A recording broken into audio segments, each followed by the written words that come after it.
Everyone, good afternoon, welcome back to my channel. তো আমি সুরেখা চলে এসেছি আবারও একটা নতুন ভিডিও নিয়ে।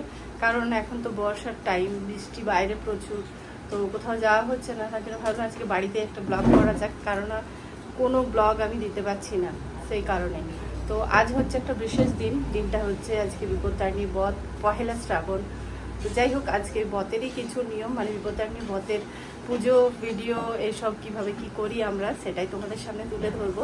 তো চলো সাথে থাকো, দেখতে থাকো। এখন আমরা যাবো মন্দিরে গিয়ে ভিডিওটা করবো, তোমাদের সাথে শেয়ার করবো। কেমন লাগলো অবশ্যই কিন্তু জানি। তো চলো মন্দিরে যাওয়া যাক। আমার কিন্তু ঠাকুরের ভোগ টোগ সব রেডি হয়ে গেছে। বিপত্তারিণী পুজো আমাদের এখানে মন্দিরেই করা হয়। তো যাই হোক, গিয়েছিলাম, আমি সম্পূর্ণ সব ভিডিও নিতে পারিনি, কারণ অনেকটা ব্যস্ত ছিলাম। আর পুজোর দায়িত্ব সমস্ত আমার উপরেই ছিল। তো সমস্ত কিছু পুজোর এসব করতে গিয়ে আমি ভিডিও খুব একটা ভালো করে নিতে পারিনি। তো পুজোর শেষে আমরা এখানে পুষ্পাঞ্জলি দিয়ে নিচ্ছিলাম সবাই। পুষ্পাঞ্জলি দেওয়া হচ্ছিল, সেই সময় একটুখানি ভিডিও আর কি করা হয়েছে। তো যাই হোক, ভিডিওটা কেমন লাগলো অবশ্যই জানিও। আর কে কে তোমরা বিপত্তারিণী ব্রত পালন করেছো অবশ্যই কিন্তু কমেন্টে জানিও। এরপর যাব বাড়ি গিয়ে একটু জল টল খাওয়া দাওয়া করতে হবে, কেননা আমাদের সেদিন 4টে বেজে গিয়েছিলো। এই মন্দির কিন্তু তোমরা সবাই চেনো, এই মন্দিরের ভিডিও আমি এর আগেও করেছি। তো যাই হোক, কেমন লাগলো অবশ্যই জানিও। এখানে পুষ্পাঞ্জলির জন্য সবাইকে ফুল দিচ্ছিলাম। তো আরেকটু ভিডিওটা করা হলে ভালো হতো, মানে ঠাকুরের ভোগ রান্না যখন করেছিলাম সেইগুলো তোলা হয়নি, কারণ ফোন নিয়ে তো আর ঠাকুরের ভোগ রান্না করা যায় না, এটা তোমরা সকলেই জানো। সেই কারণে কিন্তু একদম টোটাল অল ভিডিও কিন্তু তোলা হয়নি। যাই হোক, যতটুকু পারলাম তোমাদের সাথে শেয়ার করলাম।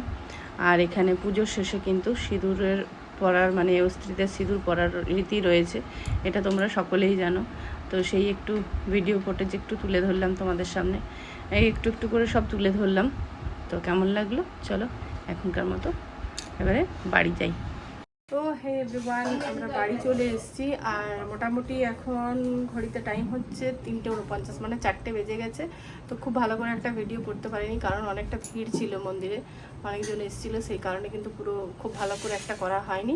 তো যাই হোক, যতটুকু পেরেছি সেটুকু তুলেছি, তোমাদের সাথে শেয়ার করলাম। কেমন লাগলো অবশ্যই জানিও। আর কে কে এই ব্রত পালন করেছো তারা অবশ্যই কমেন্টে জানিও, তোমাদের কমেন্টের অপেক্ষায় থাকবো। আর এখনও জল খেলাম, এই মাত্র এসে জাস্ট 4টে বাজে জল খেলাম। এবার দেখি সবাইকে প্রসাদ দেওয়া দিয়ে করি তারপর। তো কেমন লাগলো অবশ্যই জানিও। তো আজকের মতো বাই, চলো এখানেই শেষ করছি। আর নেক্সট আবার দেখা হচ্ছে অন্য কোনো ভিডিওতে বা ব্লগে। চলো টাটা।